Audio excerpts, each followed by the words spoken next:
from the KDAL studios at Lake and Superior Street in downtown Duluth.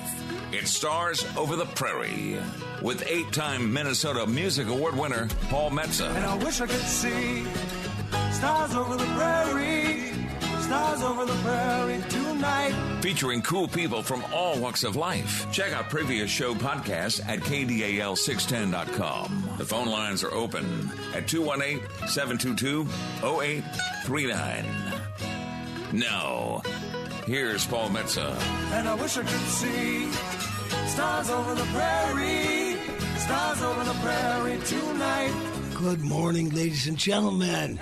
This is Paul Metsa, host of Stars Over the Prairie, broadcasting on the Big K, KDAL 610 AM, 103.9 FM, broadcasting from the studio in the Zenith City by the unsalted sea, 274 somersaults down the hill from Bob Dylan's childhood home and a stone's throw away from Bob Dylan's way. We can see Lake Superior right out the window here. And what do we do on Stars Over the Prairie, where we interview stars, people that used to be stars, people that want to be stars, people that never want to be stars, people that just go outside holding a beer barefoot at night and look at the stars. But we do have a lot of interesting people that come through our studio, and we've got a great human being today. I think our first Superior, Wisconsin born gentleman named Dan Singer. He's a canner in New York City. He's in town picking up an Hall of Fame award from Superior High School. He knows a lot about Superior, a lot about folk music. We're going to be talking about America's greatest talent scout, John Hammond, the man who discovered Bob Dylan, Pete Seeger, Billie Holiday, Benny Goodman, Bruce Springsteen, Stevie Ray Vaughan, Count Basie, and more, who's got roots in Superior, Wisconsin. We're going to be talking about Bob Dylan's Jewish roots and Superior, and we're going to be learning a lot about Mr. Singer, and he brought his guitar along. He's going to sing and play as well. It's a good name for him, Singer. So we'll be getting to him in a little bit, but you're probably wondering, if you were born today, October 5th, what your year looks like. Now, for all of you that were born on October 5th, the human gestation period is about 274 days, so there's a good chance your mama and papa were making whoopee on New Year's Eve. That's what, because it comes to New Year's Eve, to October 5th, and you are a fully realized human being. My dad's birthday was on New Year's Eve. Those guys always got jacked because everybody was celebrating elsewhere, but we did celebrate his several birthdays with him over the years, including he lived to be 85. Elder Emil Metsa up there in heaven. We're going to give you a shout out today. He spent some serious time in Duluth where he met my mama. But if you're born October 5th, this is what the year looks like. New beginnings are in store for you this year as you begin a new chapter in your life. Creative pursuits can figure strongly. You can enjoy success in competitions. The year ahead brings more determination to your life, but also much room for imagination. A can-do attitude is often with you, and it benefits you in so many ways in so many life departments. It's a year of interesting changes, reforms, and new responsibilities or goals. There's a strong potential for enjoying to bring more balance into your life.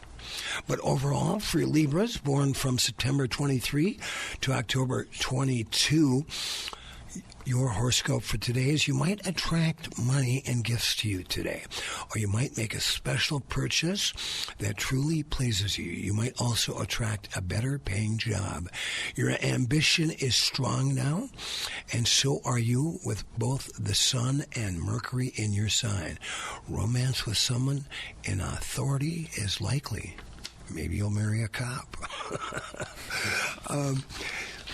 We want to also shout out today my regular wingman and engineer and kind of co-host Chris Allen is in surgery as we speak. He had a foot injury, picked up, it got complications, so we're wishing him the absolute best in hopes that he comes out of this on top and is stronger than ever.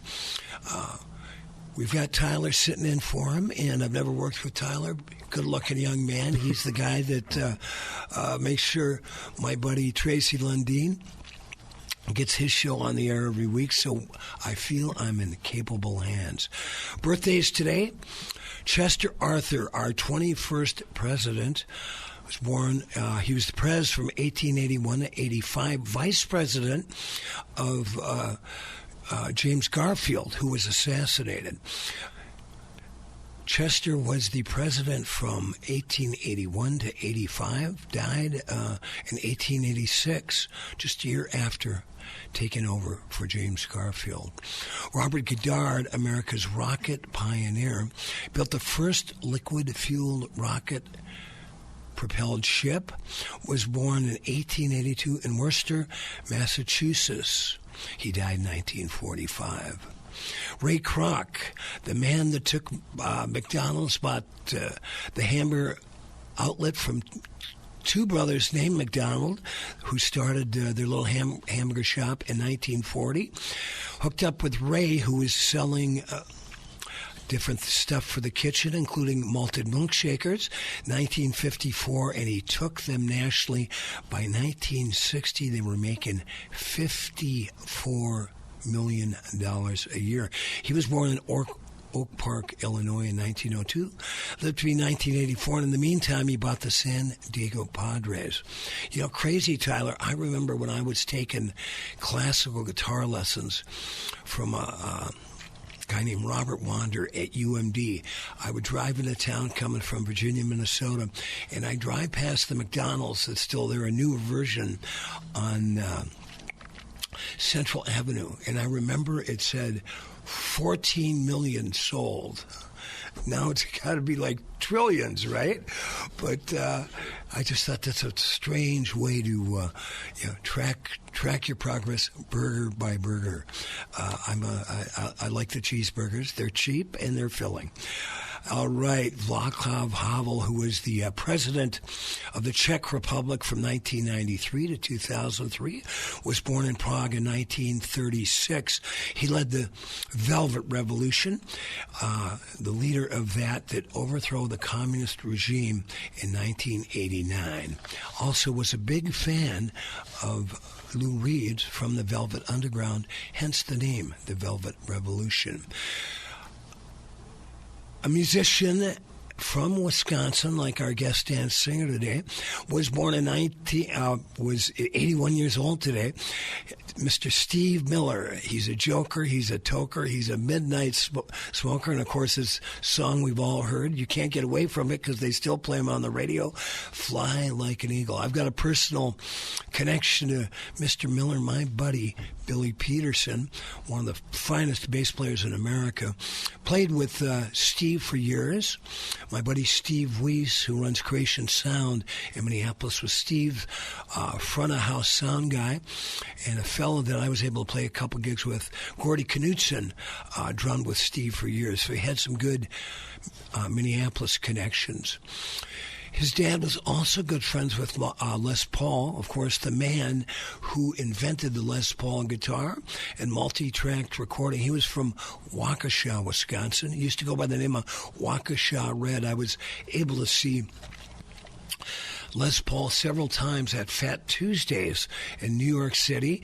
I will talk to my guest Dan Singer about that. I believe Dan had probably cut his fellow Wisconsinite Les Paul a time or two. In 1947, Brian Johnson from AC/DC was born in England, and AC/DC is one band that I wish still on my bucket list to see. Bob Geldof had his hit with the Boomtown Rats, was born in 1951. He turned 73 today, and he's from Ireland, and of course put on Live Aid in 1985. Probably one of Bob Dylan's most questionable performances, as that afternoon he spent time in the trailer with Ronnie Wood and Keith Richards. And the performance showed a little bit of that. But we love Bob here on Stars Over the Prairie, so you're never going to hear a bad word from us, with the exception of what I just told you about Mr. Bob Dylan, Duluth native. 59 years old, Mario Lemieux today, 3-time NHL MVP for the Pittsburgh Penguins. And, of course, he was born in Montreal, Quebec in 1965. British actress Kate Winslet, most known for the Titanic, was born in 1975 in Berkshire, England. I bumped into Kate Winslet on the Upper West Side walking her dog when I was living out in Queens, New York in 85 and 86. And we'll talk to Dan about the people you just bump into in New York City on the street if you're paying attention. Sometimes if you're not paying attention. And Taylor Swift's main squeeze, Travis Kelce, of course, the great receiver for the Kansas City Chiefs, was born in 1989 in Westlake, Ohio. So those are some famous birthdays today. I want to tell you all to subscribe to the Zenith City Press. Just track them down. Tony Diericks, who's the editor of the Zenith City Press, has written, probably at least a dozen books about the history of Duluth Superior. His most recent one is called Twin Ports Trains. He sends out a great weekly email blast, and I'm going to read what he sent out today about the Holden Keating gang that robbed Duluth Bank's messengers.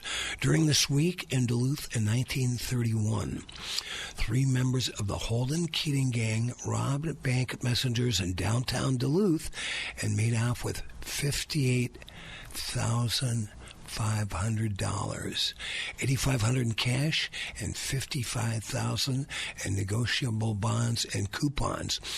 According to author Michael Newton, Thomas Holden and Francis Keaton started robbing banks in 1926, and by 1928 they had landed themselves in Kansas Leavenworth Prison, where I met Tracy Lundeen. Just kidding. With help from fellow inmate George Machine Gun Kelly. Oh, we all know Machine Gun Kelly. Holden Keating escaped Leavenworth in 1930 and eventually made it to St. Paul, where they convinced 3 other career criminals to join them. Following their typical method of operations, the Duluth heist was a daring daylight robbery, actually right around the corner from where we are broadcasting from on the Big K. Occurring in 5:45 in the afternoon on October 2nd, along the West 400 block of First Street, directly across from City Hall, which then held police headquarters as well. And in front of the Duluth News Tribune offices, shots were fired, and News Tribune proofreader Sadie Knowles was hit in the thigh by a ricocheting bullet. But she was not seriously injured, thank God. 10 minutes later, the thieves stopped near 24th Avenue West and 3rd Street, not far from where I live, and stole a Cadillac that belonged to Nellie Allworth, widow of Marshall H. Allworth, founder of Marshall's Hardware, which is still going on in the East End of Duluth on Superior Street. Great hardware store. Got everything you need. I picked up a dog collar for my dog Blue and a pair of reading glasses the last time I was there, and some computer paper. But I digress. The Cadillac that belonged to Lily Osworth, widow of Marshall H. Allworth, founder of Marshall Hardware, then the largest hardware wholesaler in the world. The trio not only commandeered the car, but also kidnapped the chauffeur, 36-year-old Clarence Bertram. They raced to Brookston, Minnesota, stranded Bertram on the side of the road. The bandits told Bertram they only robbed the messengers because it's the Depression. We needed the money, and we knew where to get it, and we didn't go to the poor for it either. Good for them. Holden and Keating were arrested in 1932 after a series of similar daylight robberies and sent back to Leavenworth. 2 years after his release in 1947, Holden killed his wife and two of her brothers. Boy, badass from the beginning. In 1950, in March, he became the first fugitive to be listed on the FBI's 10 Most Wanted list. Now, that's interesting. 3 years later, he died in prison. Keating died in St. Paul in 1978. So that bit of information comes to you from Zenith City Press and our friend Tony Durkins. We've had Tony on a couple of times. He's one of our favorite guests on Stars of the Prairie. Make sure you subscribe to his free weekly email blast and buy some of his books. He's got it all going on. Well, I had a wonderful experience a little over a week ago. There's a woman named Anne Margaret Daniel. She is a professor at the New School in New York City. She's an F. Scott Fitzgerald scholar and also a Bob Dylan scholar. She was at the St. Paul Library just about 10 days ago giving us a talk on F. Scott Fitzgerald and F. Scott's hometown. Drove up to Duluth because she's never been here, and her and I had corresponded. I had her on my Minneapolis radio show, Wall of Power Radio Hour on AM 950. Airs every Saturday night for the last 10 years at 6 p.m. But we met for the first time. We went and had a tremendous... She had walleye for the first time at the Blackwoods restaurant. And then we went and caught legendary folk singer Tom Paxton on his farewell tour. Tom was born in 1937 and put on an amazing performance. His songs have been recorded by everybody from Waylon Jennings, Johnny Cash, Gordon Lightfoot to Dolly Parton. As a young folk singer up on the Iron Range, when I was holding forth with my buddy Chuck Christensen in our folk duo, Paul and Christian, we were all of 12 years old, and we considered ourselves the Simon and Garfunkel of the Iron Range. We used to do Tom's song, Last Thing on My Mind. So it was a real pleasure hearing him. He sounded great. He performed in concert with a duo called the Don Juans, which featured John Vesner, also a Minnesota native, and Don Henry. John is married to Kathy Mattea. So it was nice seeing them. I had John on my TV show several years ago. But I was able to record an interview with Tom Paxton, and he comes from that folk scene in Greenwich Village, which started out of the bohemian culture that was American Bohemia in Greenwich Village in the 1800s and 1900s, but really got going in about 1959 with coffee houses like the Gaslight Cafe. And right around the corner from that, a few years later, was Folk City, where folk singers held forth like Dave Van Ronk, a young Bob Dylan, Buffy St. Marie, and Tom Paxton. There was a movie about that time called Inside Llewyn Davis that I'll talk to my guest Dan Singer about when we get to Dan. And I wasn't crazy about that movie, but Tom was featured in there. His character was featured in there. We didn't have time to talk about that, but we talked about a lot of other stuff. Because for me, that scene in Greenwich Village, when I used to read about and dream about and hear about when I was a kid, was kind of my promised land. I was able to debut there in 1986 And I always like to get to my shows a night before, and I got to Folk City, and just to stand under that awning and be there where so many legendary musicians had played over the years. In fact, that's where Bob Dylan and Joan Baez and Patti Smith got together and put together the Rolling Thunder Review at Mike Porco's, I believe it was 60th birthday party. Was one of the things that happened there. But it was fun. I walked in and I met the sound guy who was going to do sound the next night, and that was a man named Pat Denizio. And Pat's band blew up that year. He was the lead songwriter for a band called the Smithereens. And Pat and I remained friends until he passed away, unfortunately, several years ago. But just a great songwriter and a great human being. So what we are going to do is we are going to listen to the other half of that Tom Paxton interview. And then we are going to have our guest, Dan Singer and cantor, for the rest of the show on Stars Over the Prairie on KDL 103.9 FM, 610 AM. But first, a word from our sponsors. If you're 19 or older with certain underlying medical conditions such as asthma or diabetes, you can get vaccinated against pneumococcal pneumonia, a potentially serious bacterial lung disease that can disrupt your life for weeks. If you're 65 or older, it is also recommended you get vaccinated against pneumococcal pneumonia, no matter the season. Talk to your doctor about vaccination today and learn more at lung.org/protect yourself. A message from the American Lung Association in collaboration with Pfizer. Here's a little-known fact. Lung cancer is the #1 cause of cancer deaths in Minnesota. Many of these deaths can be prevented with proper screening. Finding lung cancer early is a lifesaver. Do you know the real health of your lungs? Visit mnscreens.org and take an online quiz to find out if your age or smoking history makes you eligible for lung screening. Visit mnscreens.org to learn more. That's mnscreens.org. Adopt US Kids presents What to Expect When You're Expecting a Teenager. Learning the lingo. Jelly. Jelly adjective.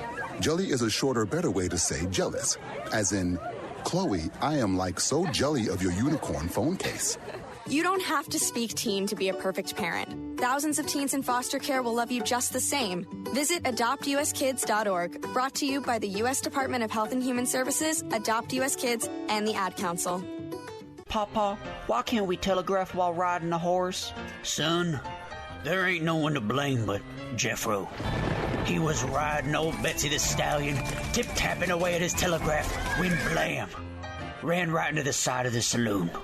Well, if Jeffro can't do it, neither should you. Don't text and drive. Visit StopTextStopWrecks.org. A message brought to you by the National Highway Traffic Safety Administration, Project Yellow Light, and the Ad Council. It's Stars Over the Prairie with 8-time Minnesota Music Award winner Paul Metsa. Welcome back to Stars Over the Prairie. This is your host, Paul Metsa. See some great things going on at Earth Rider Brewing this week. Tim Nelson over there and his troupe put on great music events every Monday night at Earth Rider, which is located at 1715 North 3rd Street in the Cedar Lounge. They've got Industry Night, $4 pints if you're in the industry. Server, bartender, whatever you do, just show them where you work and what you do, and you can drink $4 pints all night long. Bring a designated driver. There's a great band I've heard a lot about. They're doing Jumpsuit Tuesdays from 7 to 10. They're an instrumental funk, jam, and fusion outfit. The guy that plays with me, George Ellsworth, in the Paul Metsa and the Tiltown Titans. And we started playing. We're doing every Sunday from 4 to 6 p.m. The Carmody Lounge, 308 East Superior Street, says that that Jumpsuit is one of his favorite bands in town. So they are in residency on every Tuesday night at the Cedar Lounge at Earth Rider Brewing from 7 to 10. And then Wednesdays, Lazy Lightning 420 in the Cedar Sessions. Lazy Lightning 420 includes Eric Barrick from Trampled by Turtles, singer-songwriter Mark Gartman, and local folk hero Teague Alexi, where they grab a show from the Grateful Dead of archives.org and recreate the show as a trio. And every Wednesday night started at 6 o'clock at the Cedar Lounge, which, of course, is 1715 North 3rd Street. And before we get into the Tom Paxton interview, we want to tell you about a great hang in downtown Duluth at 308 Superior Street. The Carmody Irish Pub that's been there for years, run by a great couple named Eddie and Liz. You want a little bit feel of the old country, have some Guinness on tap, have some of that great Carmody beer, and just wonderful well drinks of anything you'd like. Go on down there. They're open Tuesday through Sunday night. Bruce Woodman does a great jam session down there every Tuesday night, starting at about 8 o'clock. So if you're a musician looking someplace to play, try out new material or do whatever. Go say hi to my buddy Bruce Tuesday nights at Carmody's Irish Pub. And, of course, Paul Metsa and the Tiltown Tykins at Carmody's Irish Pub every Sunday, which means tomorrow from 4 to 6 p.m. Like I said, here's the other half of the interview I did with Tom Paxton, recorded just a little over 10 days ago. Wonderful conversation. I think you'll enjoy it. Here goes.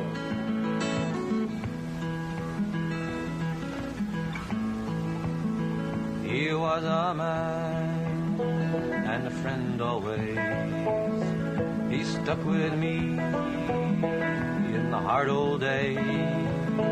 He never cared if I had no dough. We rambled around in the rain and snow. And here's to you, my rambling boy. May all your rambling bring you joy. Here's to you, my rambling boy. May all your rambling bring you joy.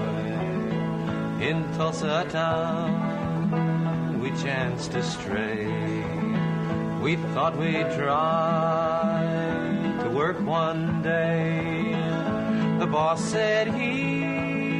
Welcome back to the Wall of Power Radio Hour. This is your host, Paul Metsa. We just heard one of Tom Paxton's beloved songs, Ramblin' Boy. Tom, about which point in your career did you write Ramblin' Boy? Because that's one you're very much known for. I wrote it one night in '63, sitting in the gaslight. I took a little pocket notebook with me that night, and I wrote 3 lyrics between shows, and the first and third are so terrible I can't remember them, but the middle one is Ramblin' Boy. It was called My Ramblin' Boy. And that little notebook is on display in the Woody Guthrie Center in Tulsa. And I'll be going back to see that later this year. The reason I wrote that song, I usually I can't tell you where songs come from. But this one, there was a song that both Dylan and Dave Van Ronk had been singing and continued to sing, called He Was a Friend of Mine. Right. He was a friend of mine. He was a friend of mine. Never had no money to pay for his fine. He was a friend of mine. And I thought that was such a beautiful song that on this night, about a month or two later, when I was writing songs kind of fast, I thought I'd try to write that song my way, a different way. So I wasn't copying the song, I was responding to the song. And what came out was Ramblin' Boy. And I'd like to note for the audience that performance we grabbed off YouTube, Tom, was on Pete Seeger's television show. Believe it was called Rainbow Quest. And so you were backed up by none other than the great Pete Seeger on that version. I know. Tell us how great Pete Seeger was. I had a chance to meet him twice and actually was able to sit down with him when I played at the tribute to Woody Guthrie. We got there early. It was a 96 sponsored by the Rock and Roll Hall of Fame. There was a show with people like Jorma Kaukonen and Country Joe McDonald and Sid Straw and Jimmy LaFave and myself. Sunday was the big show with Ramblin' Jack. Harold was there. Nora Guthrie was there. Joe Ely, Indigo Girls, Ani DeFranco. And so when I got to the rehearsal, to the green room, the first guy was in the green room was Pete Seeger, who was doing sit-ups. That doesn't surprise me at all. I couldn't believe it. I mean, he had to be in his 80s anyway. But he had a lot of energy. Tell us how cool Pete Seeger was. Oh, he was the coolest. The thing about Pete was he was exactly what you got. He loved humanity. He loved people. He was a shy man. He had to overcome his shyness whenever he encountered people. You could tell that his instinct was to stay quiet, but he felt so much the need to bring music to people, to let music bring people together. It was serious with him, and it was hard to tell Pete a joke. He had a sense of humor, but he didn't have time for jokes. Right. But he was ready to sit down and show you a lick on the banjo if you asked him. He'd love to talk about songs. He'd love to hear a song that you'd sung. And I mean, the last time I saw him was at a concert celebrating what would have been John Lennon's 80th birthday. I think it was the 80th. And Pete brought some kids down from Beacon with him, and this was in New York City. And I sang him a song I had written called Your Shoes, My Shoes. He got all excited. He says, you have to tell him, send that to Mark. Send that to Mark, who was publishing, the last publisher of Sing Out. Mark Moses. And he loved to hear new songs. And he sang a lot of my songs, bless his heart.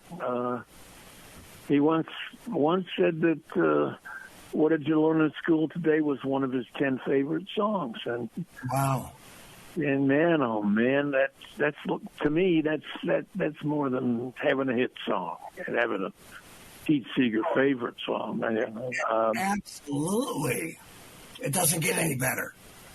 No, I had Dar Williams on my radio show several years ago, and she lived in the Hudson Valley, not too far from Pete Seeger, and she told me a great story that I love repeating. She said she went into the hardware store on a Saturday and she saw Pete Seeger buying a hammer.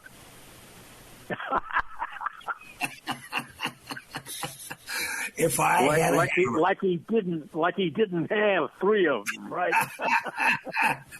Let's talk about a few of these other names that I've heard of but are not as familiar.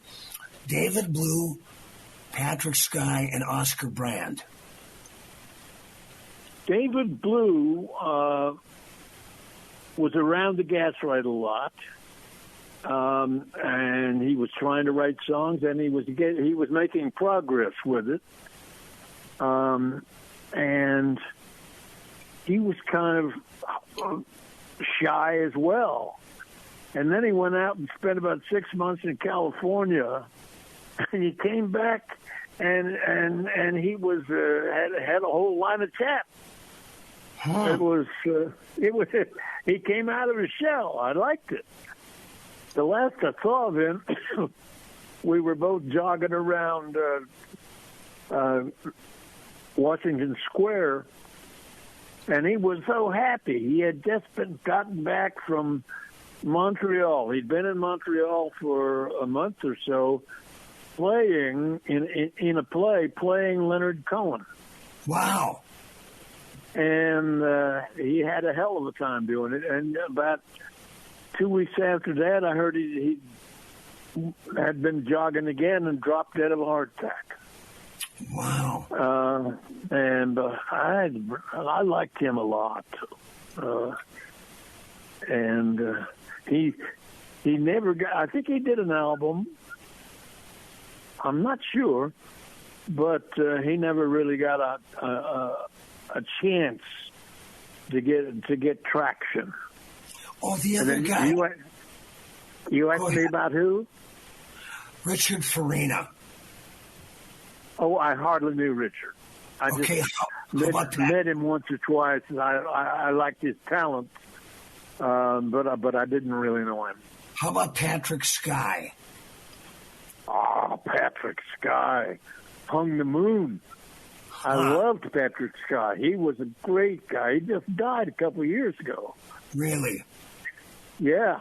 He lived down in New Orleans in North Carolina for a long time. Worked in computers and played in his spare time. He actually had a little factory in Ireland at one point making Julian pipes. He was one of the best joke tellers I ever hung with. We had a lot of fun with that.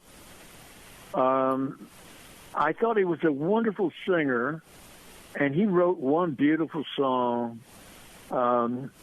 I've seen this world, it's all the same. Only difference is in the name. The only road I ever know is a suitcase and the open road. Wow. And it's many a mile I've been down this road. Many a mile I have trod. Yeah, I love Pat. Very sardonic wit. Another name. You know, you get him together with Van Rock, and you could just sit back and enjoy the evening. Tell us about what is an evening with Dave Van Ronk sitting around the bar drinking beer. What was that like? Oh, my. Dave Van Ronk knew more, had more knowledge than about anybody I ever met. I don't think he graduated high school, but he was the best read man I've ever known. Anything from Walt Disney Big Little Books to Schopenhauer. I mean, he was an autodidact, they call it, self-educated. And boy, he'd read everything and he remembered it all. Huh. And in addition to which, he was funny as hell.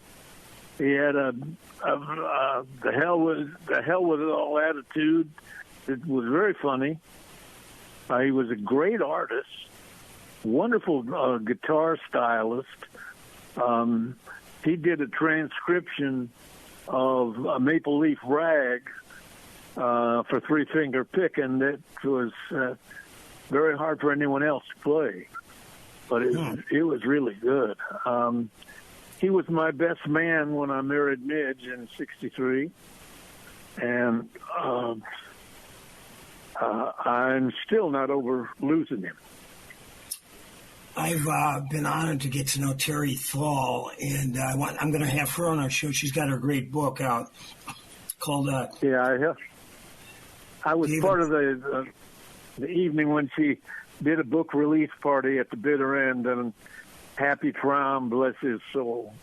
Oh, and yeah, I played songs for it. So we just got a few minutes left. Quick question. When Dylan went electric, how did the folk community at large react to that? Did you sense there was a change in the air? Yeah, they didn't like it, nor did I initially. I had a strange feeling. I suppose many people felt that you had to choose.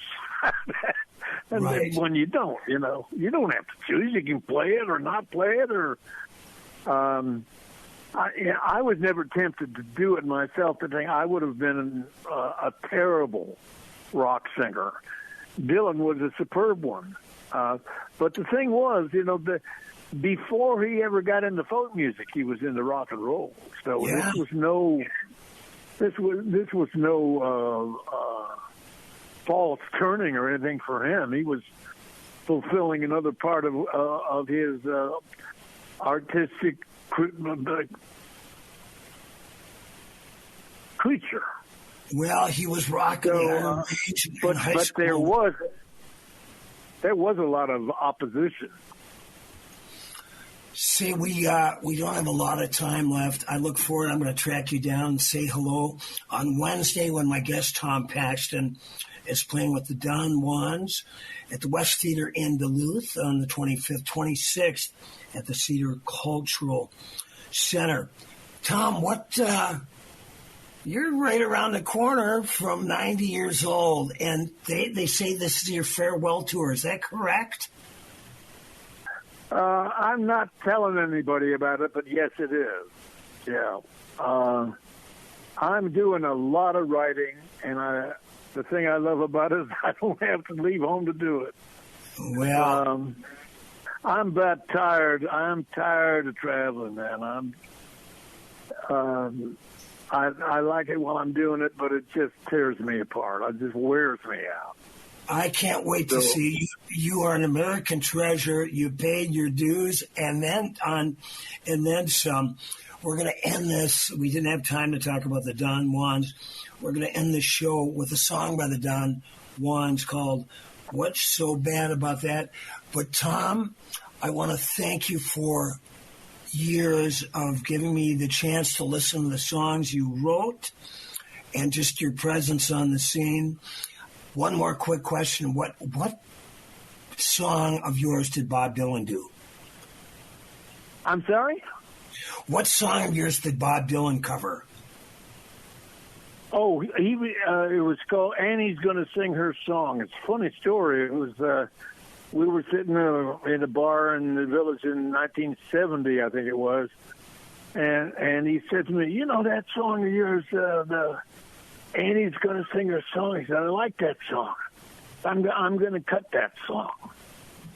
And you know what? About 50 years later, he did. All right, that was an interview with Tom Paxton that I recorded just a little under 2 weeks ago. What a great guy. He sounded so good.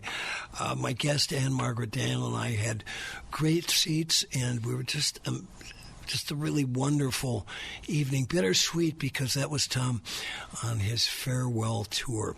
But, man, he looked great. I couldn't believe how tall he was. We went up to buy a couple of records at the merch table when he was done, and he's a tall guy. In fact, he told me a great story how he used to play football against, he was from Oklahoma, the Okemah High School football team. Of course, Okemah, Oklahoma football team. And of course, Okemah, Oklahoma was where Woody Guthrie came of age and was raised. Before we get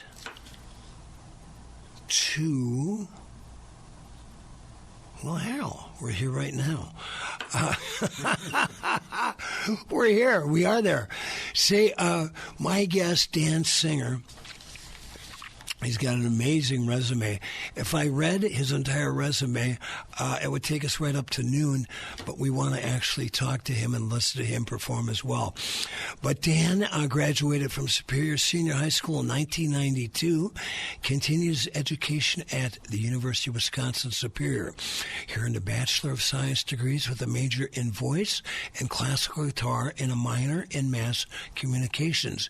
He's won many awards, including the Concerto Competition, and lead roles in musicals, oratorios, and pop concerts with the Duluth Superior Symphony Orchestra.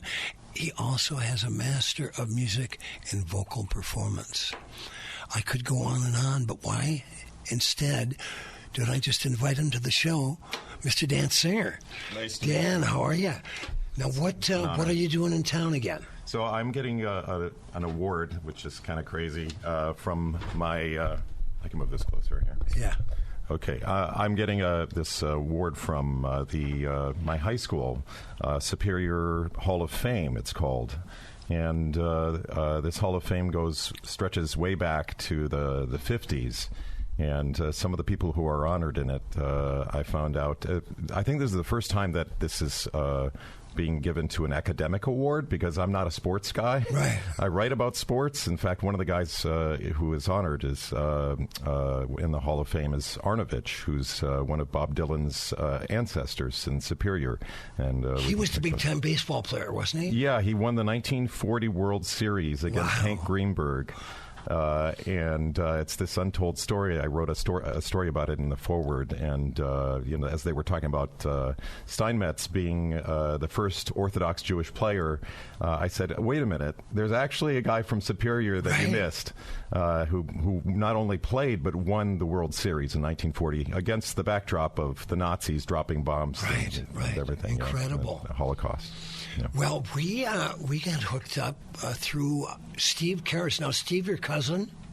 Yeah, Steve is a distant cousin of mine from this kuklia tree. It's a tree of Litvak Jews, Lithuanian Jews, massive tree, the largest Jewish family tree in the world. That's also confirmed by DNA in addition to documentation. He saw a show of mine after I played at Farm Aid 592. I sat in at a restaurant, Threadgill's, legendary restaurant in Austin, Texas, started by Henry Threadgill, who was kind of considered to be the godfather of the Austin music scene, among other things. Gave Janis Joplin, the young up-and-coming blues singer from Port Arthur, Texas, some of her first jobs was at Threadgill's. And I played there, and Cousin Steve heard me perform and wrote a really nice article about me in Huffington Post. Oh. So I tracked him down after that. We've been in touch ever since. He lives in Chicago. He's been threatening to come up to Duluth for now since I moved here 3.5 years ago. Sure. But, we had so he introduced me to you. Yeah. And we're going to talk a lot about Columbia record talent scout John Hammond's connection to Superior, Wisconsin, Bob Dylan's Jewish roots in Superior, Wisconsin, and Dan Singer's really incredible career. You're going to sing. We're going to hear you. I heard you warming up vocally in the hallway while we were coming. I'm very anxious. You've got a beautiful voice.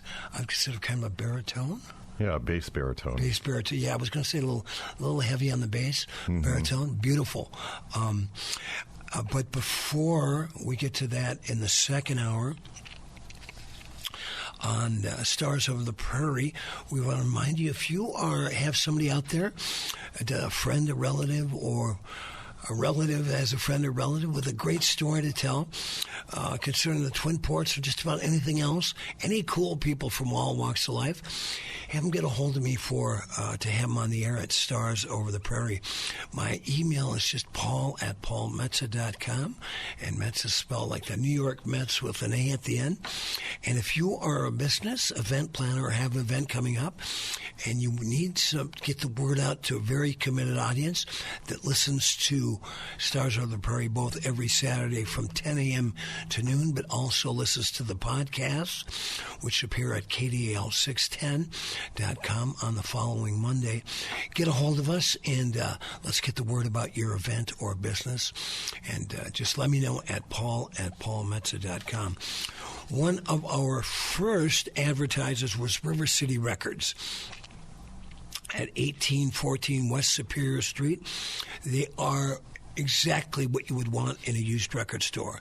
Not only do they have used vinyl, cassettes, 45 RPMs, compact discs, used books, used music magazines, and more. Just a wonderful atmosphere. It's decorated just like the old school used record stores I used to go to when I was a kid.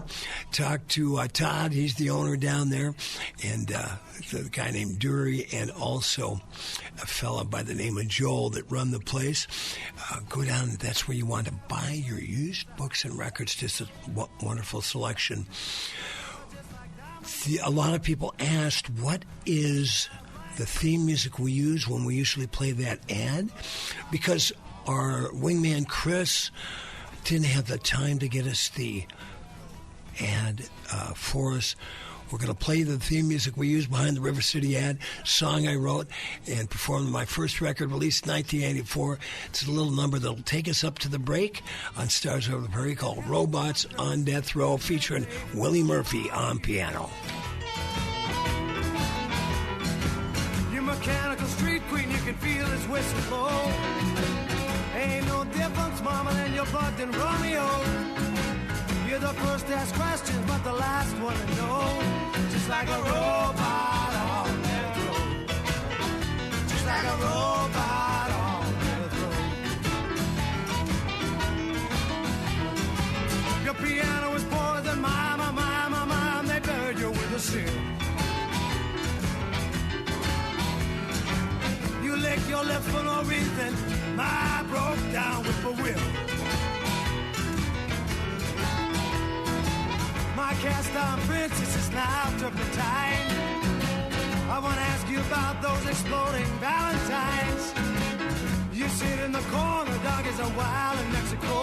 Just like a robot on death row. Just like a robot on death row. Throw rocks in the river, river, gonna run you down. You're an Indian devil, my, you live at the lost and found. I can tell by your shoes that you walk on the water. It ain't no news at all that you led the lambs to the slaughter. Will you be saved by the soldiers that know? Just like a robot on death row. Just like a robot.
You gave to the others for free.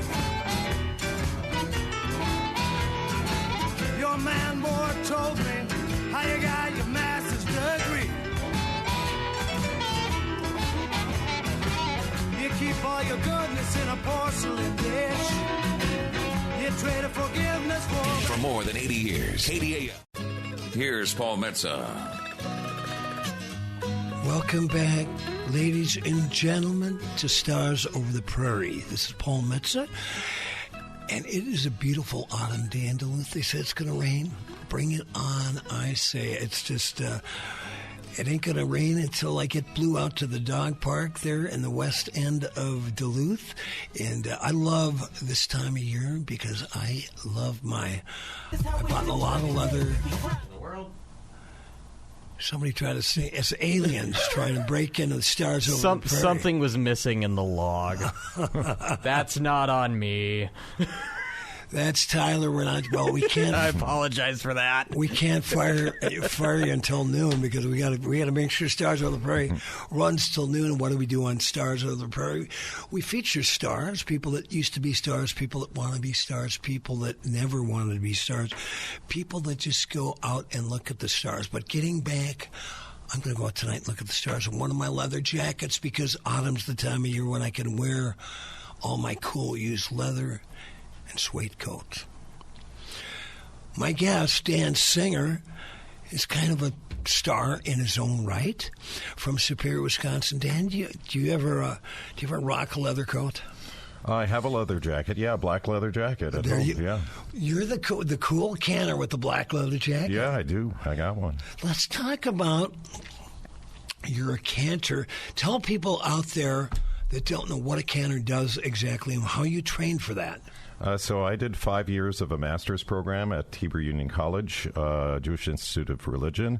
And just like the rabbis, we do many of the same things, pretty much all the same things, except our focus is on music and worship leading. And so we do weddings, funerals, I don't lead a bris, but I can sing for a bris, but I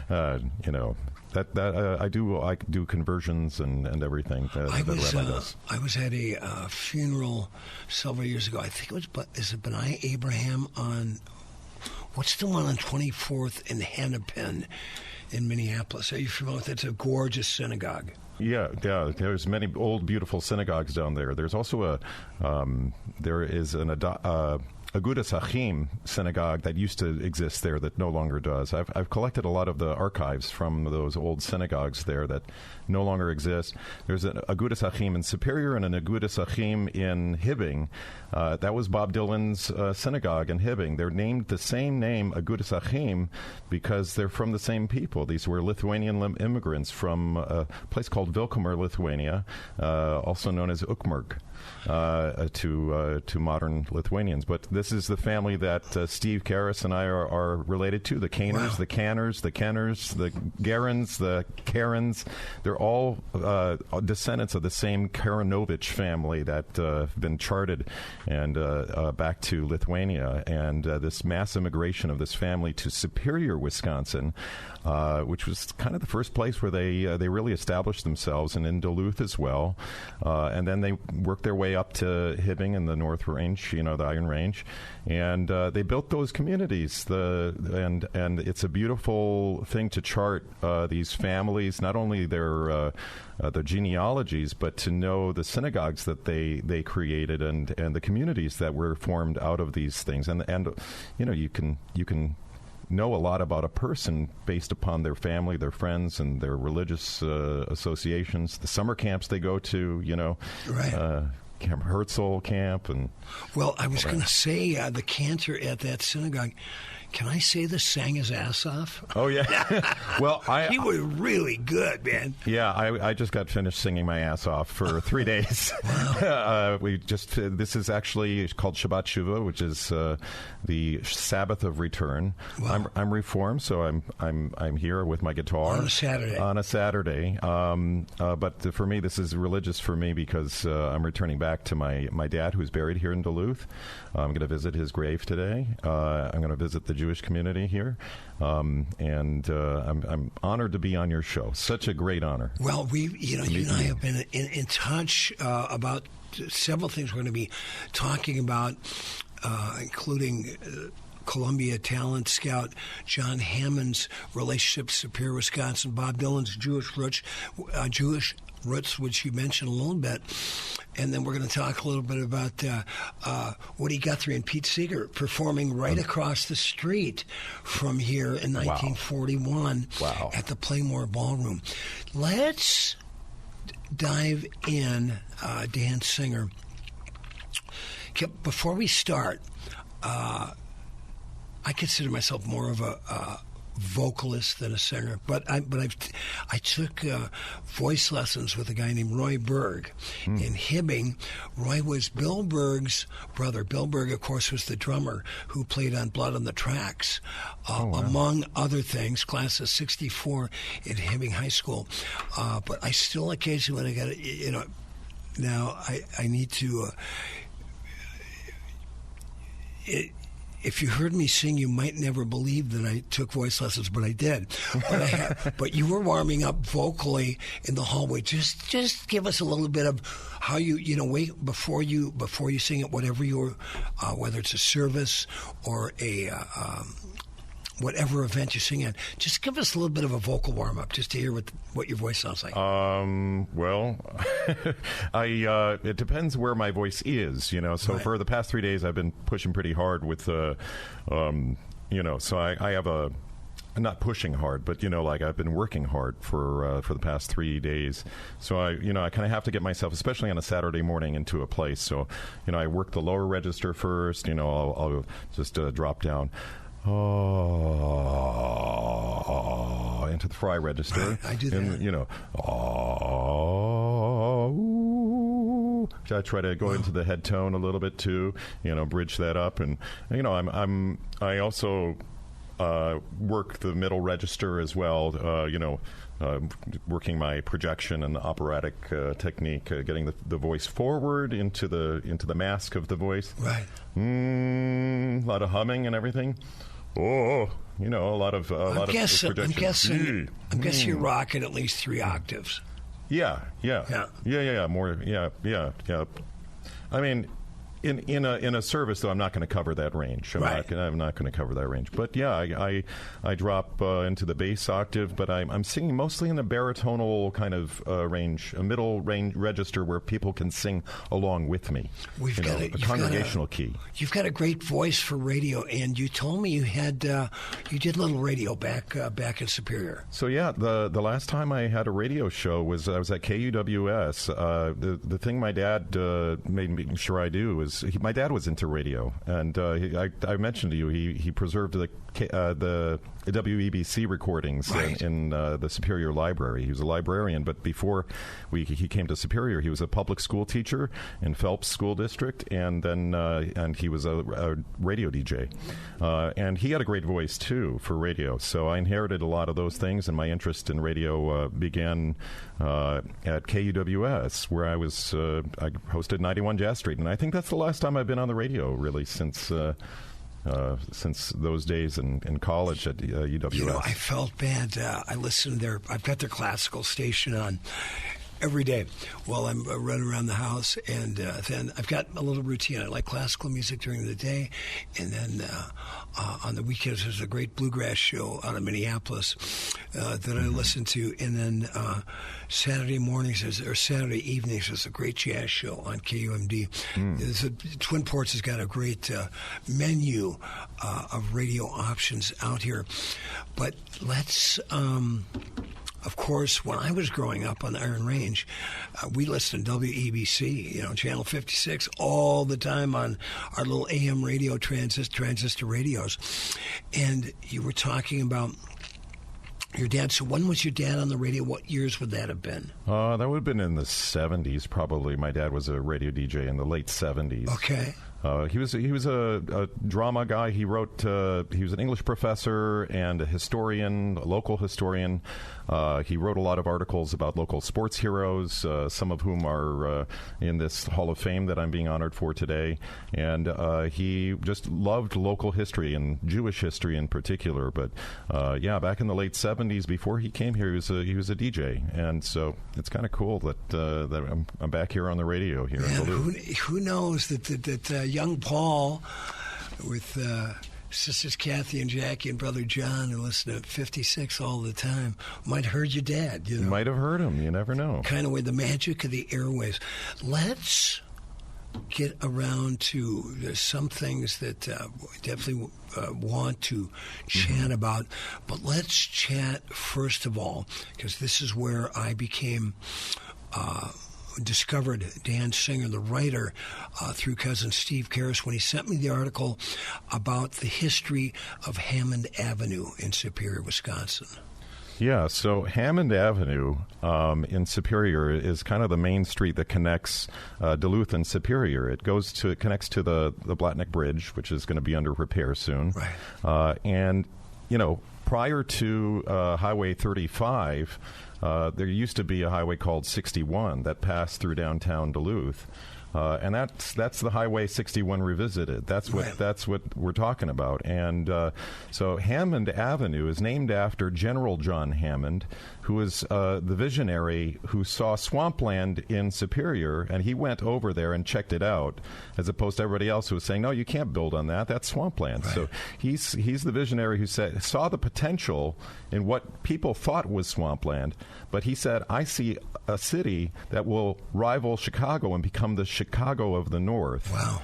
And so he had this vision, and in the middle of the night, he had secretly purchased a bunch of plots of land. And what year would that have been? That's in the 1800s. We're talking like the 1870s, 1880s, that he's buying up all these plots of land that had belonged to people in the village of Superior. Okay, it was kind of like they didn't consider that the northern part of Superior to be really inhabitable until he purchased up all these plots of lands using a Civil War cipher code. He had just won the Civil War for the Union under General Sherman. He was the chief adjutant for General Sherman in the Civil War. He had fought very valiantly, but he got malaria, and so he had to, because of his disease, he had to move further north. So he ended up in St. Paul, and while he was living in St. Paul, he raised his son, also named John Hammond, and that family, there's 4 generations of John Hammond. That's one of the things Dylanologists miss. Right. Is that there are 4 generations, and they're all misnamed because they none of them wanted to be called Junior, I think. Right. So the first one is General John Hammond. The second one is John Henry Hammond. And the third one is John Hammond, the record producer. Right. And the fourth one is John Hammond Jr., also known as John Paul Hammond. John Paul Hammond, and the reason his middle name is Paul is because his father named him after his best friend, Paul Robeson. Really? Yeah. Wow. Yeah. You just won something. I don't know. Can I buy you lunch? Because I love this sort of music minutia.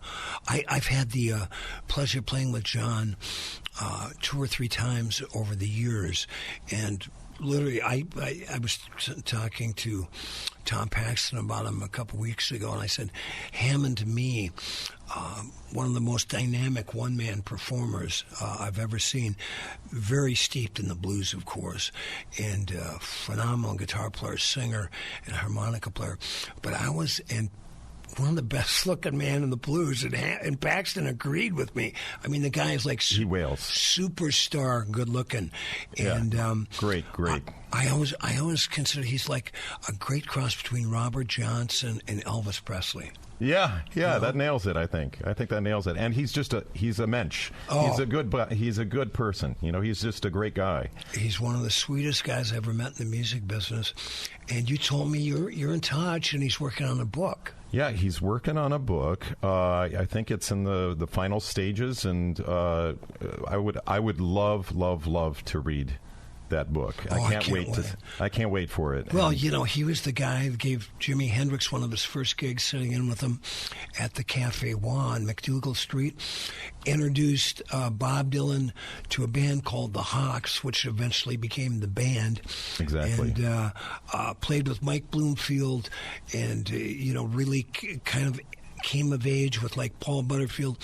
Mike Bloomfield, those white guys that were really the first generation of white guys that were playing that authentic black blues. Yeah, and really brought it to, their generation. Yeah, he's a blues Hall of Famer. He's and he's like really considered the first preeminent white blues singer to really champion the music of Robert Johnson. He has a whole album of Robert Johnson, but that you mentioned the Hawks, which is really cool because he went electric just before Bob went electric. Right. That album was recorded with the Hawks, which was became it the band. chicken or the egg? I don't know. You see, that's why I love studying the influence of the Hammonds and Dylan's ancestries as they converge in Superior, Wisconsin, because there was actually an interview that I don't know. I'm still looking for this. I'm hunting this down, but there's an interview where Bob is asked,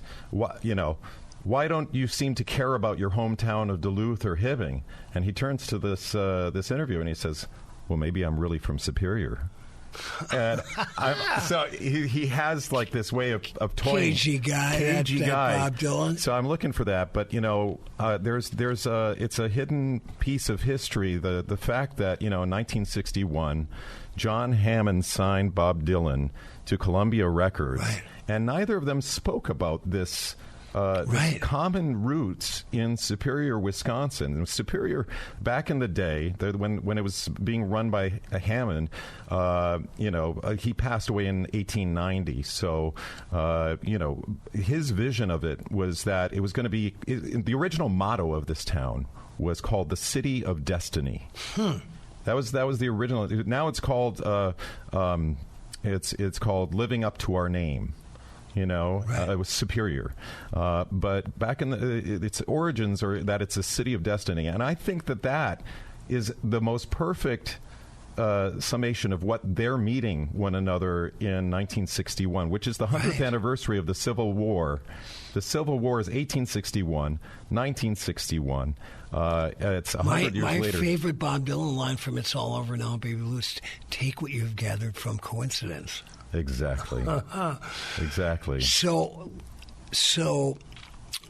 General Hammond, then his son. So John Hammond, the talent scout, was the third generation in that. Yeah. So John Hammond is the grandson. They're very aware, by the way, in all of their autobiographies, they're very aware of their legacies, very aware of who their grandparents were. So John Hammond was this revolutionary who basically saw the whole. He oversaw the whole revolution from the jazz era and the blues era to the folk era, and then into the rock and roll era. And he's the glue that was grabbing all these talents. You mentioned before Bruce Springsteen. He was the visionary who saw all this, and there's a common thread between them. One of the greatest American talent scouts of all time. I mean, let's just Count Basie, Benny Goodman, Billie Holiday, Pete Seeger, Bruce Springsteen, Bob Dylan, Stevie Ray Vaughan. And he was the one that introduced Benny Goodman to Charlie Christian, which, I believe in about 1937, which was one of the first times that a jazz band was integrated. And I believe Benny Goodman, John Hammond married one of Benny Goodman's... Yeah, he married his sister. Yeah, he became that was it. And that's when the whole question of Jewish identity came up in the Hammond family. When Benny Goodman he was the first commercial success of John Hammond in the 30s, okay? And so that basically launched his career. So in the 70s, when they were recognizing him, in 75, they were recognizing John Hammond for his accomplishments. It was two performers that they featured, Bob Dylan and Benny Goodman. And that's when Bob premiered Hurricane. And that's a wonderful performance. And plus, he was wearing those great pair of striped pants. And that's the first time that we had heard Scarlett Rivera for the first time. Exactly. It was electric. So... And speaking of aware of your history, I had the pleasure of meeting John Hammond 3 times. And the first time I met him, he was in an office at 311 West 57th Street in New York City. And I was trying to pitch my band, Cats Under the Stars, to him because I thought this was the band. You know, we played a variety of American music, and I was starting to write songs, and we had really it was a very talented group. It's going to be our 50th anniversary, and 3 of the original members are still alive next summer. But I'll never forget, we played about 8 or 9 songs. I had a sound man named Kenny Jacob, who his grandfather was Fred Field, who was grew up at the Vanderbilts and was cousins of John Hammond Sr. And so he played him several of the Cats on the Star songs, and then it came to a song of mine called Blue Ghost, and he said, "Who wrote that?" I said, "I did." He goes, "That's what I'm interested in." Right. And then the first time when we left his office, it was in the same building at 311 West 57 that Bella Bartok used to live in. And it was really crazy. He had a little office, and I went to use the restroom in his office, and he had a claw hammer tub that was full of, I am not kidding you, 400 or 500 cassette demo tapes. Wow. It's like, I don't know if you heard it, didn't like it, threw it in the tub, but he told me something that always stuck with me, Dan Singer. He said, "Paul, the next time you play me your songs, I want to be able to whistle one of them before you leave the office." And, keep it simple, Yeah. Anyway, so let's get back to Superior and Hammond Avenue. So Hammond Avenue was kind of the center of the Jewish community as well.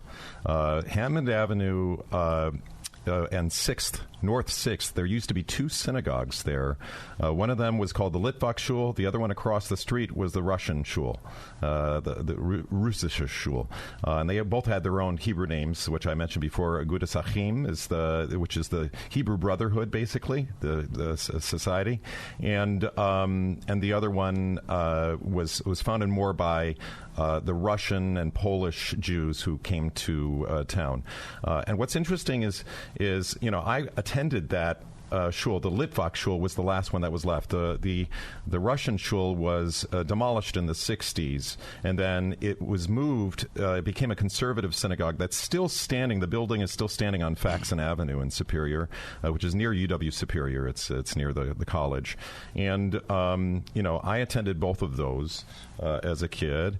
But the Litvak shul has this history that's connected to Bob's ancestors who settled there. The Caners and Karens, they founded also the shul here in Duluth that burnt down back in 2019. Right. Adas Israel. Right around the corner from where we're broadcasting from. Exactly. And so, and I think they're still meeting, the shul is still meeting just down the street for Shabbat Shuvah right now, actually. So I'm hoping to meet some of those people after this interview.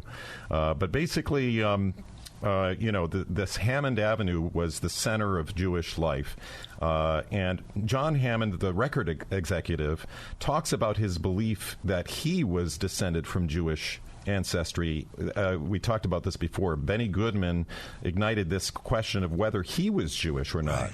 And he had this sneaking suspicion that his grandmother, the first lady of Superior, whose name was Sophia Vernon Wolfe, because he said that Wolf name could be a Jewish name, Dad. And he asked his dad, who married Emily Sloan Vanderbilt. That's how they became Vanderbilts. Okay, got it, sure. He went to Yale, and he became a railroad lawyer. That's his dad, was a railroad lawyer, and he was like preeminent. He was across the country one of the greatest railroad executives that you can meet, and it's all connected to Superior, by the way. Railroads is what connects the Great Northern Railway is what connects Hibbing and Superior, and that was because John Hammond was talking with his friend James Hill, who was the executive of the Great Northern. James J. Hill, exactly. And so he had convinced him to build the Great Northern Railway through Superior so that they could load the taconite and iron ore from Hibbing to load on flat land and build these big ships. Right. The shipbuilding, which is what my dad did, is the shipbuilding documentaries that he did. He got the city award, the Employee of the Year award in 1991 for his 2-part documentary film on the local history of the Globe shipyards. Wow. So all of it is connected. The shipyards, the iron ore, the railways, all of these industries are connected to steam, and the steam, the invention of the steam engine, and all these families, these very high level families like the Vanderbilts and all of these other families were competing with one another for the industry. Right. And so the city of Superior was actually built by a New Jersey-formed company called the Land and River Improvement Corporation. And this Land and River Improvement Company was formed by John Hammond as he was building up and using the Civil War cipher codes. He wanted to keep it a secret that he bought up all. When you say cipher codes, what does that mean? It's a coded way for him to have done the transactions to purchase all of the land in Superior, so that the transactions were kept secret, so nobody knew he was buying up all the land. Really? Yeah, it's on record at UW Superior Library. All of his archives are there on the local, and the codes. You can see the codes, what he used from the Civil War. It's because of his experience in the Civil War as a general. He became, by the way, brigadier general under Lincoln. President Lincoln gave him that status because General Grant recommended him for that because of his work under General Sherman. In recruiting black troops.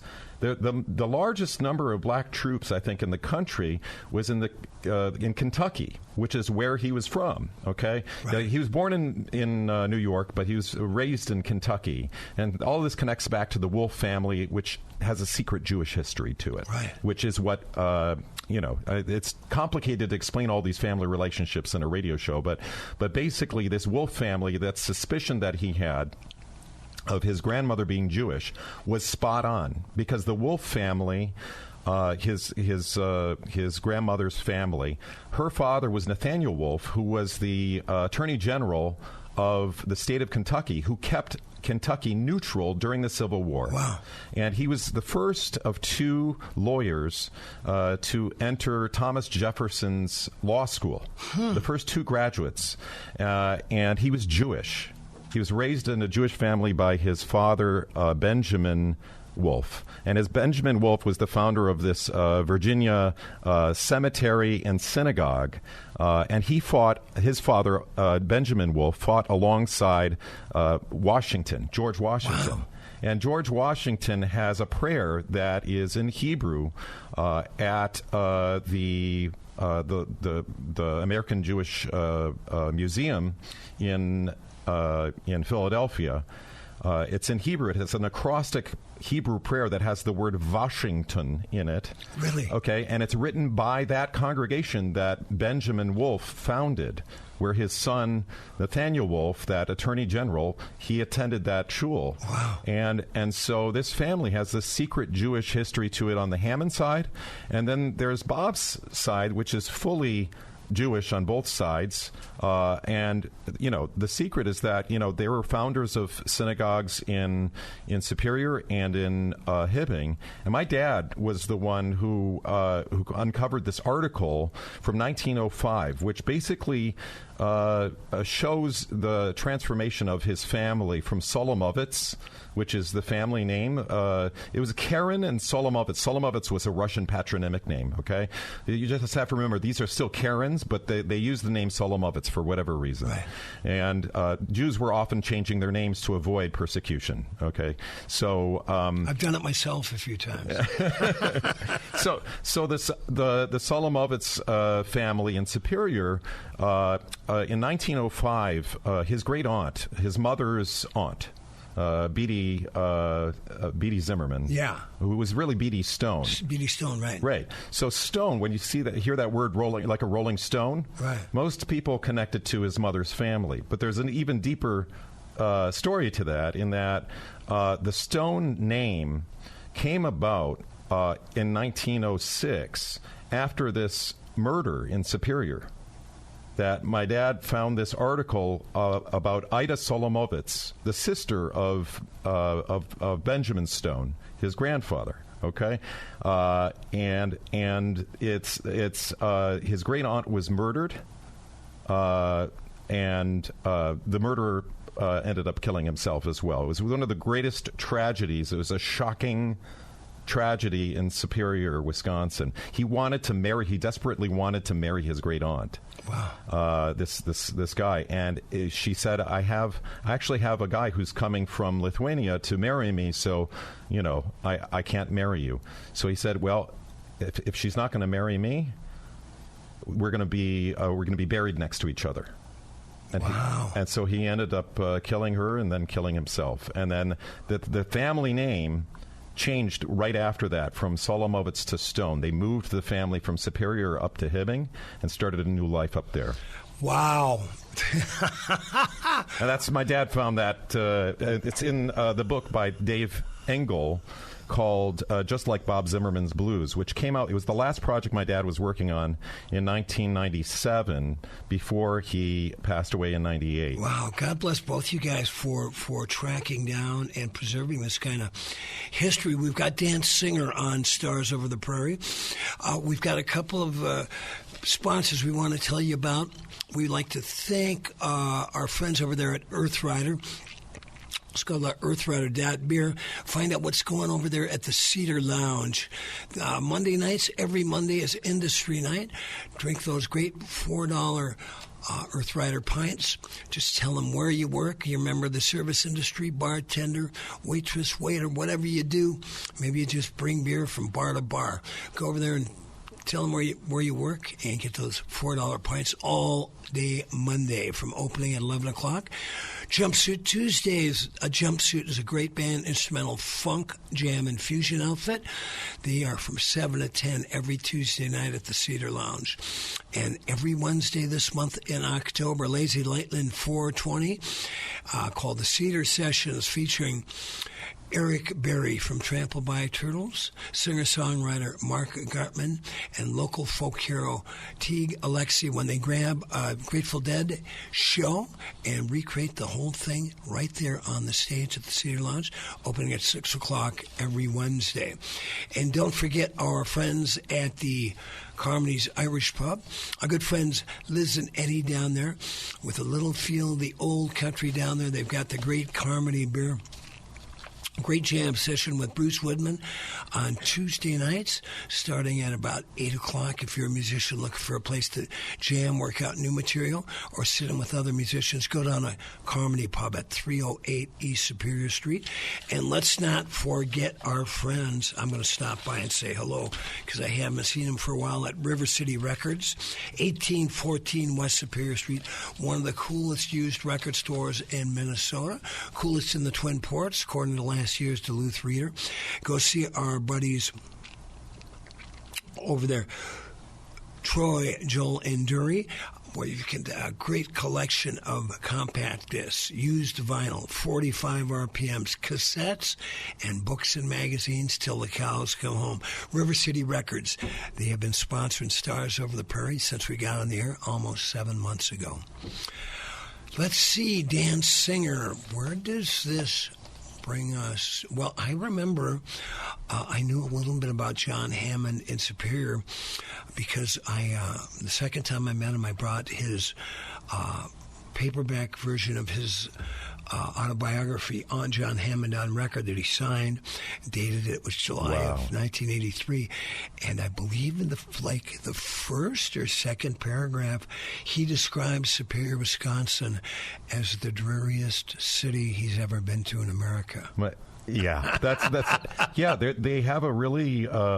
They have a perspective on this that is different than the vision that that General John Hammond had for Superior. He had a very big idea that this would be one of the great American cities to surpass Chicago. I've always personally loved Superior. I had my uncle Ernie Koski ran the Finnish American Worker there. Ernie was a diehard commie with his wife Impy, a great guy. I used to love visiting them when I got my driver's license. And then my cousin's dad, Marv Koski, taught at Superior High School. So I spent a lot of time in Souptown over the years. And then when we got old enough to drink, which was, if you're in Minnesota, 16, you could drink in Wisconsin with a fake ID. But I always loved Superior, and I still do. And Superior is really having a beautiful renaissance. I don't know if you've been there, but there's new bars, new restaurants. They're starting to reclaim some of its heritage. Yep. And it's a really a beautiful partner with the Zenith City here in Duluth. Yeah, and I just would say that Superior, during the early part of the 1900s, 1910, by 1910, if you look, you can check the census records. Superior became the second largest city in the state of Wisconsin. And it was the trajectory of the growth was so fast, it was surpassing Duluth. Right. That the main reason these immigrants were coming, it wasn't because of some excitement in Duluth. It was actually because of the excitement of a new city that was being built in Superior that would connect the iron ore and to these ships, and the ships and the porting and all that was connected to the town. So the city of Superior really was experiencing massive growth, and for that reason, and I researched this as well because my dad was researching the Hammond family primarily because of the land contract that the Carnegie Library is on in Superior, Wisconsin. It's on Hammond Avenue as well. The Carnegie Library is right there. And that land originally belonged to the Hammond family. And it's in the deed of the land that if this, it was gifted to the city by the Hammond family. If this should ever stop functioning as a library, then the land and the building should go back to the Hammond family. So my dad had to contact the Hammond family. That's why he was researching them in the 90s when they were closing down in the mid-90s. They're still standing for everyone, and if you can save that library, it'd be amazing. It's, 30 years will be next year, I think. It'll be 30 years that it's been standing there vacant, waiting for somebody to come and rebuild it somehow. Dan Singer, can people track down, like, the history of Hammond Avenue and other things? Do you have a website where people can track down things you've written about? I don't have a website. As a cantor, I tend to promote my synagogue's website, and I promote my synagogue's the work I do in my synagogue. This is like, for me, this is kind of a side project. But a Google search, Dan Singer, John Hammond. Oh yeah, you'll find numerous articles, things that have appeared in the Duluth News Tribune and the Detroit Press and the Jewish press as well. There have been numerous articles I've written about this, not only my family history and my connection to the Jewish community in Superior that became Bob's family, Bob's mother's family, the Lithuanian family, but also to the history of the Hammond family and their convergence in Superior. You'll find a lot of that stuff online. Well, Dan Singer, we also promised folks out there in the Stars of the Prairie audience that you were going to sing and perform. And before you grab your guitar and do that, let's talk about another little project you and I have been enjoying speaking with over the phone, and that's the performance that took place on about October 3rd or 4th. 4th. Yesterday. Right, yesterday. In 1941. Take what you've gathered from coincidence. Synchronicity. This is a simple twist of fate, I'm telling you. Yeah, take what you've gathered from coincidence, where Woody Guthrie and Pete Seeger performed right across the street from where we were broadcasting from, at a place called the Playmore Ballroom, 12 East Superior Street. Dan and I have promised each other we're going to work on getting a plaque for the wall, although I'd love to get an actual statue of those two. Yeah. But anyway, tell a quick story of that before you pick up your guitar and play us something. So this actually, I'm going to play a song that Woody Guthrie wrote for a woman named Irene Levine Paul, who's went under the pen name of Calamity Jane. And she wrote for the local press. She created a newspaper called Midwest Labor and a couple other it was previously named Timber Workers, I think, the Timber Worker. Anyway, she stood up for the rights of labor workers here who were very badly treated by big industry. So there's a conflict in this history. You have all of these very wealthy families from the East Coast who are investing all of their money in the industries here, in the timber and all of the stuff. But then you have, on the other side, you have the labor workers who are like, well, we're being paid bupkis and we're treated like slaves here. This is terrible. Right. And so she stood up for those people, and her name was Irene Levine Paul, and she had a husband who was the chief lawyer of the CIO, which is the labor union. Right. And we found, I found this newspaper article that we were looking for from 1951. The 51? 41. Sorry. 1941, which happens to be, by the way, Bob Dylan's birth year.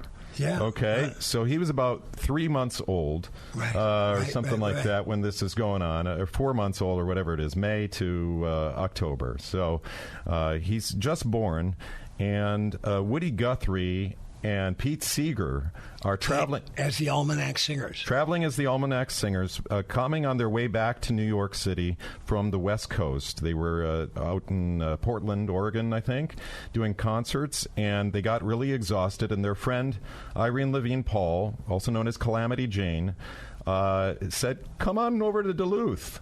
We'll put you up in our house for a week, and you can do some concerts for the local timber workers, and we'll host a concert for you over at the Playmore Ballroom," which later on became the Electric Fetus. For anybody who knows the history, that's a tattoo shop. And now I saw it right. I parked right in front of it, actually. So this history is a hidden history. And as I was talking, I've been investigating the demise of my Litvak Shul on Hammond Avenue. Okay, so this the Agudas Hachim, the first Agudas Hachim, which was built in 1890. It was formed in 1890. The building was built in 1905. But that building, I was investigating, like, how did it actually come to its end, because it was kind of shrouded in mystery. But the last architect to visit that is a man by the name of Davis, last name Davis. And Robert Davis, he and I were talking for a long time about this shul, and he shared with me like this plaque, which is the last surviving piece, which is in Yiddish, and it talks about the requirements of the cantor, which is so ironic that this is the last thing. It's in Yiddish, and it says, the cantor has to have a beard and all this stuff. And I've been talking with him about the shul and his perspective on everything for quite some time. And as I'm reading through Irene Levine Paul's oral history, which is on file in the University of Minnesota, I noticed her partner in all of this labor work was a man named Sam Davis. So I just decided to ask him, are you by any chance related to Sam Davis, her partner? He's like, yeah, and she's like my aunt. She's not aunt, but a cousin who's a blood relative. The Levines are a blood relative of mine, and he's married into the Goldfine family. And the John Goldfine. I just talked to him last night. But hey, we only got a certain amount of time left. The requirements for the cantor today is to play Calamity Jane. All right. Dan Singer, this has been so fascinating. I love this history. I dropped out of college, but years later, I realized that if you get your own radio show, just get the smart guys in and talk to them and learn it right from the horse's mouth, or in this case, the cantor's mouth. So now, is there a version of Calamity Jane recorded, or No, it was never recorded. Woody Guthrie wrote this it might have been 1941, but it was published in 1942, February 8th, 1942, in Point of Order by Alan Mack's Reader's Day. And I got this text from the Guthrie archives, and they gave us permission to use it to dedicate this, the anniversary of this concert. Well, thank you, Nora Guthrie, and thank you. Her lovely daughter, Anna. Yeah.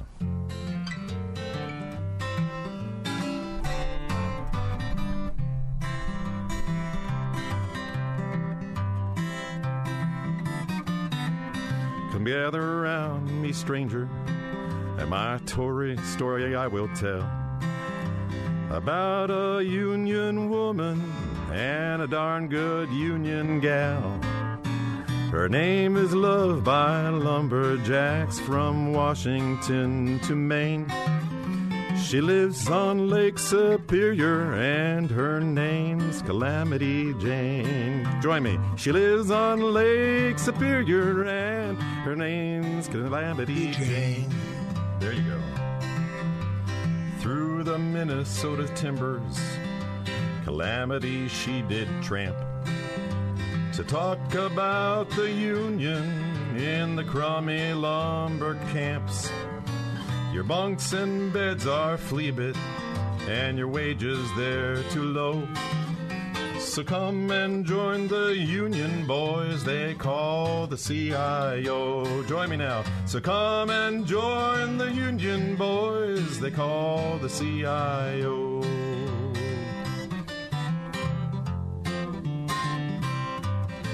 She got us better wages. She got us better grub. She faced the bombs of tear gas at the sneaking company thugs. The FBI and Martin Dice come sniffing at her tracks. But Calamity won the true love of a million lumberjacks. Calamity won the true love of a million lumberjacks. Calamity had a daughter. Calamity had a son. Calamity had a husband too, as good as husbands come. One dreary night in Ironwood, the company bull sneaked round. They slugged Calamity's husband and they left him on the ground. They slugged Calamity's husband and they left him on the ground. Calamity walked in the lumber camps and she made them every one. And she told the timber workers what the two-bit dicks had done. The jack said, if you say the word, we'll all lay down our axe. 'Cause Emily is the sweetheart of a million lumberjacks. Calamity is the sweetheart of a million lumberjacks. Now Calamity watches the crosscut saw. She watches the sawdust fly. The lumberjacks now work and sing. We'll win this war or die. 10 million saws and ninjas and axes sing a refrain. We've got a union sweetheart now, and her name's Calamity Jane. We've got a union sweetheart now, and her name's Calamity Jane.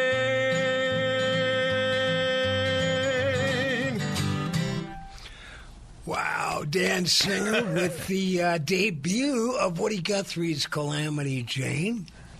And some real hot picking there, too, my friend. Thank you. I studied under Lou Orsoni, the late Lou Orsoni, who was a singer-songwriter who wrote Lake Superior Waltz and did a lot of shows here in Duluth at the local stuff and the local folk scene. And I grew up studying from him. And thanks to my mom, Sarah Singer, she introduced me to that whole world. And I studied classical guitar and folk guitar and blues. I can tell you got a good right hand. I can tell. Yeah, thank you. Yeah, it's hard to hear my guitar through this, so it's some of the. You sounded great. Yeah, thank you. Thank you. You were in headphones, but that was really, and of course, Woody Guthrie.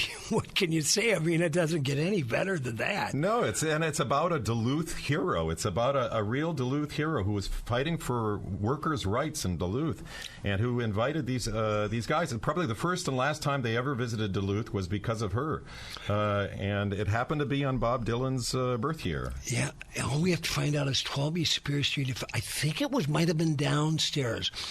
Before you leave today, when we're done with the show, we'll run over there, and so you can peek in the window.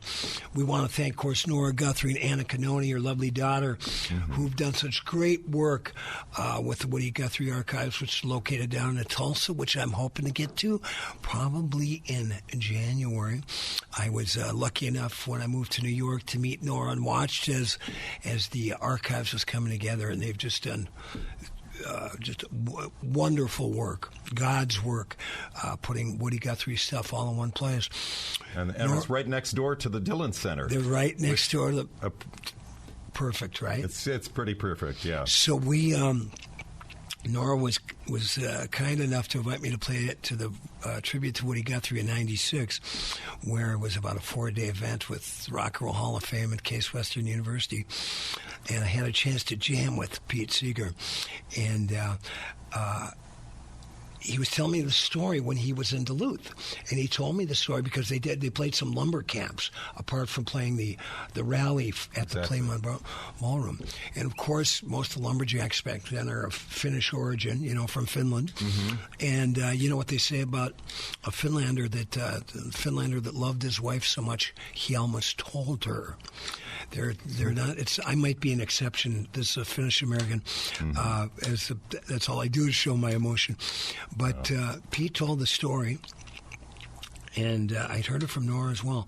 So they got done playing, and they were packing up the next day, because Woody was a fiddler too. So they're packing up the fiddles and the guitars, and probably a banjo, Pete's banjo. You can go see that at the center. Yeah, it's there. And so the foreman walked up and said, Why are you leaving? And he goes, man, we played all night long. We got absolutely no response. And the foreman goes, what do you mean? They loved you. Those crazy Finns, awesome. They're just, I have a lot of friends like that. They're really stoic. They don't wear their hearts on their sleeves like us.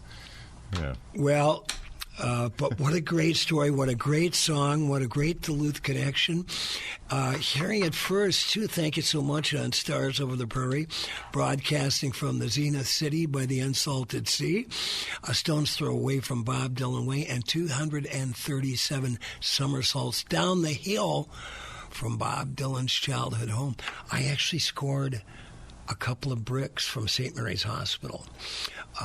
Bob Dylan's birthplace. Now it's torn down. A lady was listening. Thank you very much, Julia, to the show. She walked past there every day on the way to work, and we traded. I bought her dinner at Blackwoods. She gave me 3 bricks, actually. I'm going to give one to Bill Pagel, who owns both the house in Hibbing and the one in Duluth. And I'm just going to put one in my kitchen so people come over. Why do you have that brick there? And we're just going to drink martinis and talk about it. Thank you so much for listening to Stars Over the Prairie every Saturday morning from 10 a.m. to noon. KDAL 610 AM 103.9 FM. And, of course, you can stream it at KDAL610.com. The podcast for this show with Dan Singer and the taped interview with Tom Paxton will be up on Monday. Now, if you've got any great ideas, you got a business and you'd like to get your word out on what you do to a very committed audience, just email me at paul@paulmetsa.com. We want to wish my wingman, Chris Allen, good luck with the stay and the surgery in the hospital. And Tyler, thank you so much. And Dan Singer, what a pleasure meeting you. You sounded great. Thank you so much. Have a great week, everybody. Like my dad used to tell me, remember to be kind and make someone happy.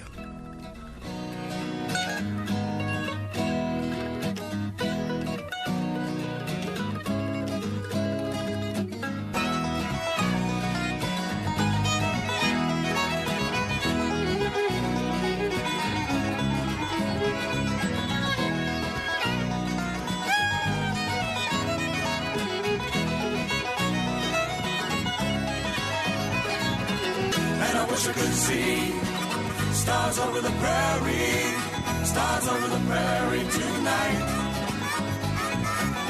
And I wish I could see stars over the prairie, stars over the prairie tonight. And I wish I could see stars over the prairie. 103.9 W28 FBFM and 610 KDAL AM Duluth Superior, a Midwest community.